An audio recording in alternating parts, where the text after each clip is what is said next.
12वीं सदी का जमाना था। दुनिया तलवार की धार से चलती थी और बादशाहत की बुनियादें कव्वत, अदल और साजो सामान पर कायम थीं। उस दौर में हुनर एक खजाना था और लुहार एक ऐसा कारीगर जो सल्तनतों की किस्मत बदल सकता था। इस कहानी का हीरो एक मामूली सा लुहार है। नाम था उसका बाबर, मगर उसके इरादे मामूली नहीं थे। बाबर एक पहाड़ी गांव गुलबहार में रहता था। उसके बाप दादा भी लुहार थे, लेकिन उनकी जिंदगी गुर्बत और मेहनत की मिट्टी में दफन हो गई थी। बाबर जब छोटा था तभी उसके वालिद का इंतकाल हो गया। माँ ने उसे पाला, भट्ठी जलाई और हाथों में छाले पड़ने के बावजूद उसे ये सिखाया कि हुनर वो दौलत है जो कभी चोरी नहीं होती और मेहनत वो दरवाजा है जो तकदीर के महल तक ले जाता है। बाबर ने ये बात दिल में बिठा ली। बाबर ने अपने फन में महारत हासिल करने के लिए दिन रात एक कर दिए। वो सिर्फ हथौड़े से लोहा नहीं मारता था, वो हर वार में दुआ करता, हर धार में ध्यान लगाता और हर तलवार में किरदार बुनता। दूसरे लुहारों ने शोर मचाया, ये लड़का वक्त जाया कर रहा है, इतनी बारीकी से काम सिर्फ बादशाहों के लिए होता है। मगर बाबर खामोशी से काम करता रहा। एक दिन उसने ऐसी तलवार बनाई जिसकी धार आईना दिखाती थी और वजन ऐसा था जैसे हाथ में कुछ भी नहीं। उसने तलवार पर लिखा, पता है उसी की है जो सब्र का वार करता है।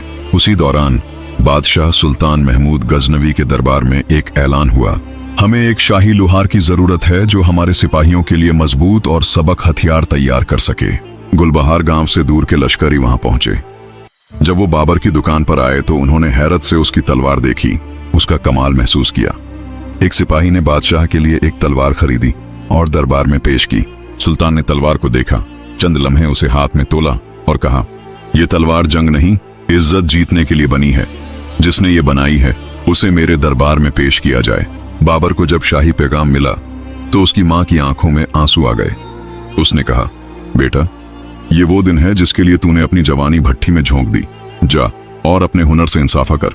बाबर दरबार पहुंचा। सुल्तान ने उसे देखा और कहा, तुम लुहार हो मगर तुम्हारा फन किसी शायर से कम नहीं।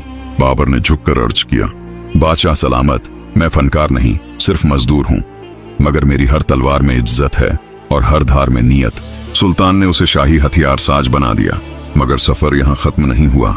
सुल्तान ने ऐलान किया, दुश्मन रियासत पर हमला करने आ रही है। हमें ऐसी तलवारें और जिरहें चाहिए जो दुश्मन की हर यलगार रोक सकें। ये बाबर का पहला बड़ा इम्तिहान था। उसने दर्जनों मजदूरों को साथ लिया, रात दिन मेहनत की। मगर जब बादशाह ने जिरहें देखी तो उसने कहा, यह काम शाही नहीं, आम है। बाबर ने हिम्मत नहीं हारी।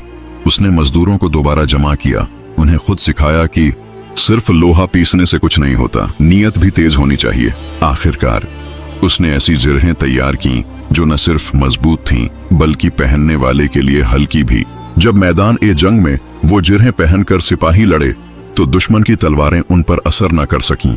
जब बाबर की कामयाबी फैलने लगी, दरबार के दूसरे कारीगर उससे जलने लगे। उन्होंने सुल्तान के कान भरने शुरू किए, बाबर सादा गांव का लड़का है, उसे शाही काम का क्या पता। सुल्तान ने शक किया और बाबर को हुक्म दिया, अगर तुम वाकई माहिर हो तो 7 दिन के अंदर ऐसी तलवार बनाकर लाओ जो पानी में तैरे, आग में पिघले नहीं और हाथ में फिसले नहीं, वरना तुम्हारा मुकाम दरबार नहीं, कैद खाना होगा। बाबर जानता था ये इम्तिहान सिर्फ फन का नहीं, ईमान का भी है। उसने खुद को कमरे में बंद कर लिया। भट्ठी सुलगती रही और वो दिन रात मेहनत करता रहा। उसकी उंगलियां जल गईं, नींद खत्म हो गई, लेकिन यकीन बाकी रहा। 7वें दिन वो दरबार में हाजिर हुआ, तलवार पेश की। सुल्तान ने उसे पानी में डुबोया, तलवार तैरने लगी। आग में रखा, तलवार चमक उठी मगर पिघली नहीं।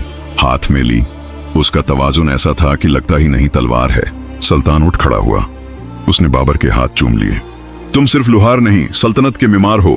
बाबर को सल्तनत का आला तरीन खिताब दिया गया, फन का अमीर। उसकी दुकान एक दरसगाह बनी। वो खुद शागिर्दों को सिखाने लगा और हर तलवार के साथ कहता, मेहनत की आग में जो लोहा तपता है वही तारीख में अमर होता है।